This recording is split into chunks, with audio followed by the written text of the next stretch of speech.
آج وہ ہاسپٹل میں داخل ہیں. کل ان کی ایک سرجری ہوئی ہے. ان کی والدہ ساتھ بیٹھی ہوئی تھی. وہ وہاں پہ انہوں نے ہاسپٹل سے اپنا پیغام ریکارڈ کروایا ہے. وہ پیغام آپ کے سامنے رکھتے ہیں. ان کا مطالبہ صرف یہی ہے کہ یہ میری والدہ بیٹھی ہوئی ہے, ان کا ایک بیٹا جیل میں ہے جس کا کچھ پتہ نہیں کہ کس حالت میں ہے, اور دوسرا بیٹا ہاسپٹل میں ہے. میں آپ کے سامنے رکھتا ہوں شہزاد فاروق کا پیغام. وہ کیا آرمی چیف کو پیغام دینا چاہتے ہیں. انہوں نے آرمی چیف سے ریکویسٹ کی ہے, ذرا ملاحظہ کیجئے. میں میاں شہزاد فاروق تقریباً 1 ماہ سے ہاسپٹل میں ایڈمٹ ہوں. میرا بھائی میاں آباد فاروق آرمی کسٹڈی میں ہے. میری اس سے ملاقات نہیں کروانے دی جا رہی. آج 3 جون ہو چکی ہے, تو آج پھر میری سرجری ہونے جا رہی ہے. تو میں بار بار آرمی چیف سے اور چیف جسٹس سے ریکویسٹ کر رہا ہوں کہ میری ملاقات کروا دی جائے. میری فیملی کا کیا قصور ہے؟ چھوٹے چھوٹے بچے ہیں, یہ میری بوڑھی ماں ہے, رو رو کے پاگل ہو چکی ہے. ایک بیٹا اس کا ہاسپٹل میں, ایک بیٹا آرمی کسٹڈی میں ہے. اس کا کوئی جرم نہیں, کوئی قصور نہیں ہے. تو پہلے عمار شہید جو وہ ثانیہ عمار کا ہوا, اب میں یہ کہتا ہوں کہ میری ملاقات کروا دی جائے.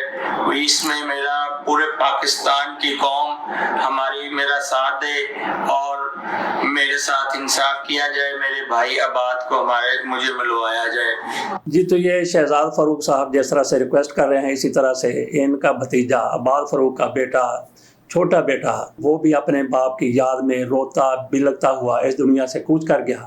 اس کی بھی خواہش تھی کہ اس کے والد سے اس کو ملا دیا جائے, لیکن نہیں ملایا گیا تھا. اسی طرح سے شہزاد فاروق بھی اپنے بھائی سے ملنا چاہتا ہے.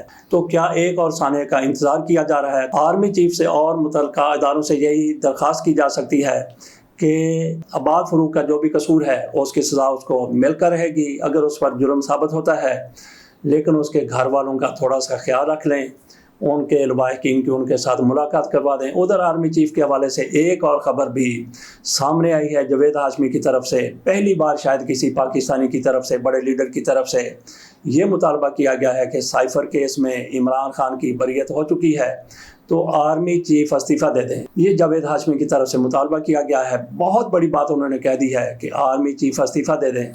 جاوید ہاشمی کہتے ہیں سائفر فیصلے سے اسٹیبلشمنٹ کو شکست فاش ہوئی ہے. انہیں یہ شکست کھلے دل سے قبول کر لینی چاہیے. حالات نارملائز کرنے کے لیے عاصم منیر کو فوری مستعفی ہو جانا چاہیے. یہ جاوید ہاشمی کی طرف سے مطالبہ کیا گیا ہے. ادھر مریم نواز شریف صاحبہ کے حوالے سے ایک اور خبر بھی چل رہی ہے. جس طرح سے دبئی لیکس میں بہت کچھ سامنے آیا, جائیدادیں سامنے آئی, اسی طرح سے کہا جا رہا ہے کہ مریم نواز شریف صاحبہ کا وہاں پہ مساج سینٹر ہے. مساج سینٹر آج کل کس طرح سے کام کر رہے ہیں پاکستان میں, دبئی میں, خصوصی طور پر فلپائن میں, وہ پوری دنیا جانتی ہے.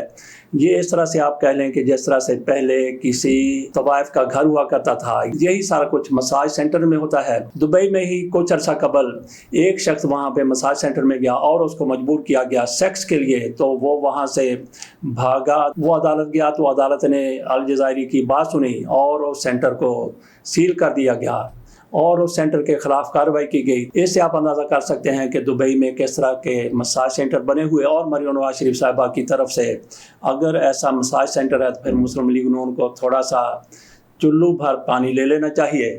اگر ان کا ایسا کوئی مساج سینٹر نہیں ہے تو پھر ان لوگوں کے خلاف کارروائی فوری طور پر اگر ہو جائے تو بہت بہتر ہے, تاکہ باقی لوگوں کے جو الزامات لگاتے ہیں ان کے منہ بند ہو سکیں. ایک اور خبر آئی ہے کہ کوئٹہ کے قریب ایک کان بیٹھ گئی, کوئلے کی کان بیٹھ گئی, جس میں مینیجر سمیت 9 لوگ جاں بحق ہو گئے. یہ پہلا واقعہ نہیں ہے, وہاں پہ کئی مرتبہ ایسی کانیں بیٹھ جاتی ہیں.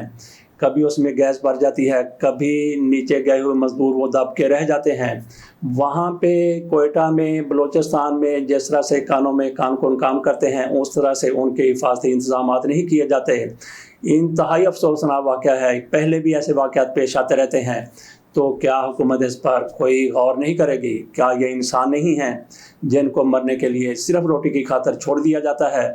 امید کرتے ہیں کہ حکومت پاکستان اس کا ضرور نوٹس لے گی اور سخت نوٹس لے گی۔ وہاں پہ ٹھیکیدار کام کرتے ہیں لیکن سارے کا سارا پیسہ اپنی جیب میں ڈالنے کی کوشش کرتے ہیں۔ حفاظتی انتظامات اس طرح سے نہیں ہوتے کہ ایمرجنسی میں مزدوروں کو بچایا جا سکے۔ حکومتوں کو اس طرح فوری طور پر توجہ دینے کی ضرورت ہے۔ یہاں پہ تھوڑی سی بات کرتے ہیں چاپلوس کی۔ چاپلوس اعظم بھی ہوتے ہیں اور کوئی چاپلوسنیاں بھی ہوتی ہیں۔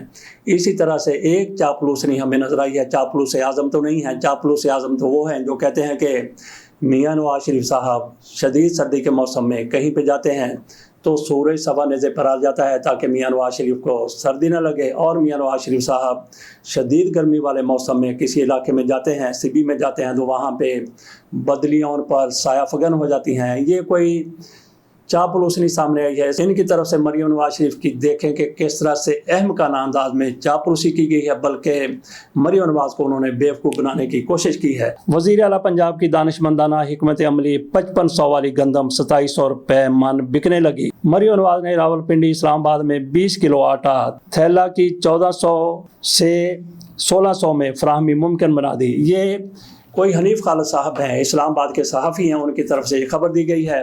وہ کہتے ہیں کہ مریم نواز نے 5500 والی گندم 2700 روپے من کر دی۔ حالانکہ مریم نواز شریف صاحبہ کی طرف سے یہ اعلان کیا گیا تھا پنجاب حکومت کی طرف سے کہ کسانوں سے ایک ایک دانہ 39 روپے من کے حساب سے خریدا جائے گا، لیکن اگر 2700 روپے میں یہ گندم بک رہی ہے تو پھر یہ پنجاب حکومت کی نااہلی، نالائکی نہیں تو اور کیا ہے۔ اس کو کس طرح سے بڑھا چڑھا کر وہ چاپلوسنی صاحب پیش کر رہے ہیں۔